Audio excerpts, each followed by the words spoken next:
Welcome back, everyone, to the deep dive. Family's always a pretty big topic, Yeah. right? And this time, we're going to be zeroing in on in-laws. Yeah. I mean, in so many cultures, probably yours too, these relationships, they're not just like a side thing. Right. They're a huge part of the whole family picture. And when those bonds are strong, well, that can mean so much.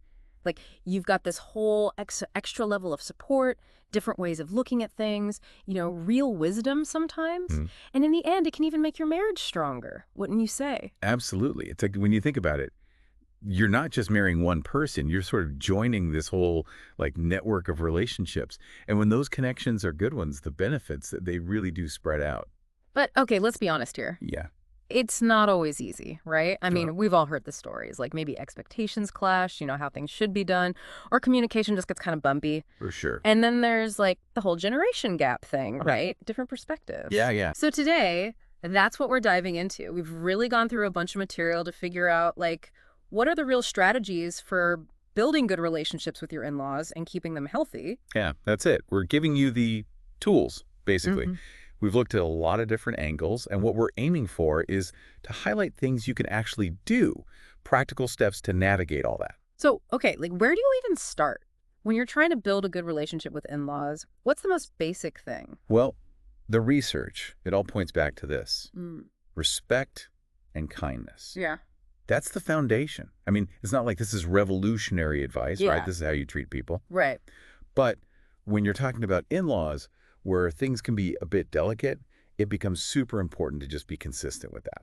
So it's like the little things, right? The Okay. everyday stuff. Exactly. Because the things we were looking at, they all said those small actions, they really add up. It's things like greeting them warmly when you see them, or remembering how they like their coffee, little details. Yeah. Or just asking about their day, how they are, Mm-hmm. and actually listening. Yeah. It's not about putting on a show. Right, right. It's more like these little signals that says, I see you, I appreciate you. Yeah. And what's interesting is, even if later on you have some disagreements, bigger issues come up, Yeah. having that pattern of respect, it's like you've built up this goodwill. Oh, I like that. A reservoir of goodwill. Exactly. It helps to soften things. Okay, so another thing that came up a lot is boundaries. And that can feel kind of awkward for some people, like you're drawing a line. Yeah, I get that. It can feel that way at first. Mhm. But what the research emphasizes is boundaries, they're actually about mutual respect. Mm-hmm. You're not trying to create distance because you dislike them. Right. It's more about defining how everyone can interact comfortably, in a way that works long term. And what we saw is the first step is talking with your spouse. You two need to be on the same page about what feels okay for your own little family. Like, how often do you visit? How are you raising the kids? Even just personal space within the whole family dynamic. Absolutely. And then how you communicate those boundaries, that's important too. It's about being clear, but polite. You're expressing what you need, what your limits are, but respectfully, not like you're making demands. Right. Because in the big picture, when things are defined, when everyone knows where they stand, it actually helps relationships in the long run. Because then there's less chance of resentment, of feeling like expectations aren't being met. Yeah, I see that. So it's not like building walls. It's more like saying, here's where the gate is. Yeah, exactly. And here's who's got the key. So, okay, let's say everyone's trying their best, but misunderstandings still happen. Oh, they do. What's the best way to handle those moments? Well, a lot of the research talks about open communication, but as specific kind, Mm-hmm. tactful. Mm-hmm. A lot of times little things turn into bigger problems simply because people are assuming things Yeah. or they have expectations they haven't talked about. It's like this low hum of annoyance, and if it keeps going, it turns into a real buzz. Exactly. Exactly. But yeah, having those conversations with in-laws, it can feel really sensitive. It can. One thing that came up over and over in what we looked at was I statements. Now, it sounds simple, but it's super effective. Instead of saying something that sounds like blame, like you always do this or you never do that, Mm-hmm. you talk about your own experience.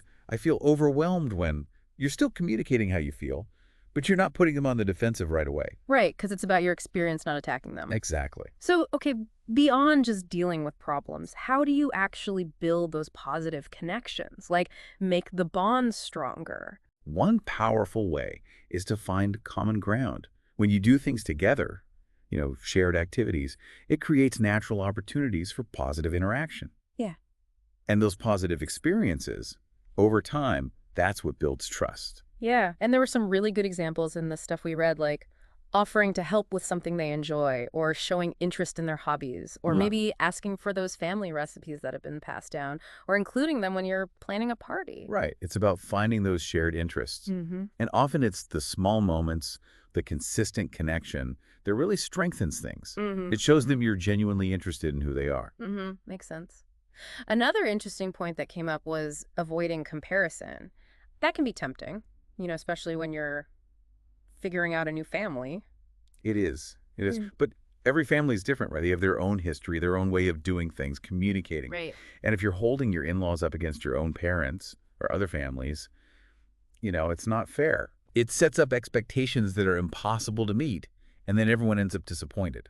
So basically, you got to appreciate people for who they are in their own family context. Exactly. See their good qualities, what they uniquely bring, which brings us to, even when you're trying your best, sometimes things get tricky.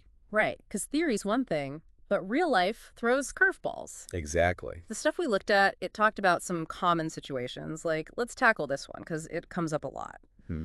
What do you do if your in-laws are like a little overbearing? Okay, so the advice there is usually a mix of patience and, smart communication. Mhm. Your spouse could be really helpful here Yeah. because they already have that relationship with their parents. They understand them. Right. So they can be a good point of contact.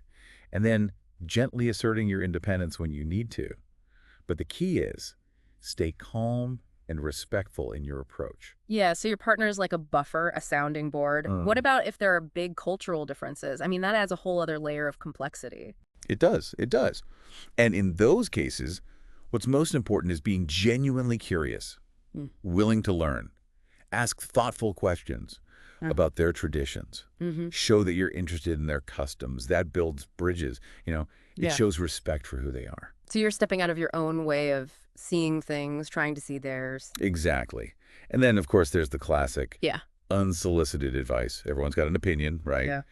And sometimes in-laws are very free with theirs. Yeah, that's true. But the best approach is not to confront them. It's more about acknowledging it politely. Like, Yeah. thanks for the suggestion. I'll think about that. Mm.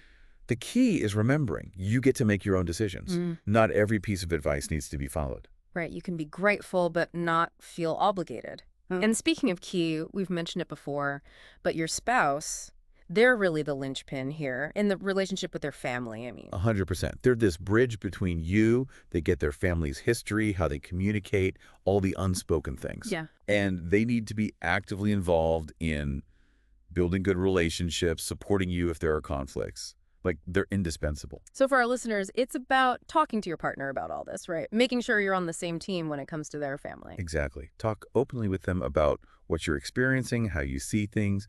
And when you present a united front as a couple, it not only makes your relationship stronger, it prevents misunderstandings and shows solidarity with the in-laws. That partnership seems so important. So as you're listening to all this, what's the main takeaway? What should you keep in mind as you navigate these relationships? Well, the most important thing is this. Building good, strong relationships with in-laws, it's a process. It takes time, it takes effort, and it takes empathy. You're not going to get it perfect every time, and that's okay. What really matters is that you're trying, that you're open to understanding each other, communicating well, and growing together as a family. I love that. It's about the journey, not some perfect endpoint. So as you go about your week, think about this. What's one small thing you could do in the next few days to nurture your relationship with your in-laws? Could be a quick text to check in, offering to help with something specific. Mm-hmm. Maybe think back on what we've talked about today and see how it applies to your situation. Yeah. Could be about consciously finding common ground in your next conversation, or setting a small boundary around something that's been bothering you, what feels like a good, manageable first step for you. We hope this deep dive has given you some useful insights as you keep building those important family connections. Absolutely. And we'll see you back here next time for another deep dive. See you then.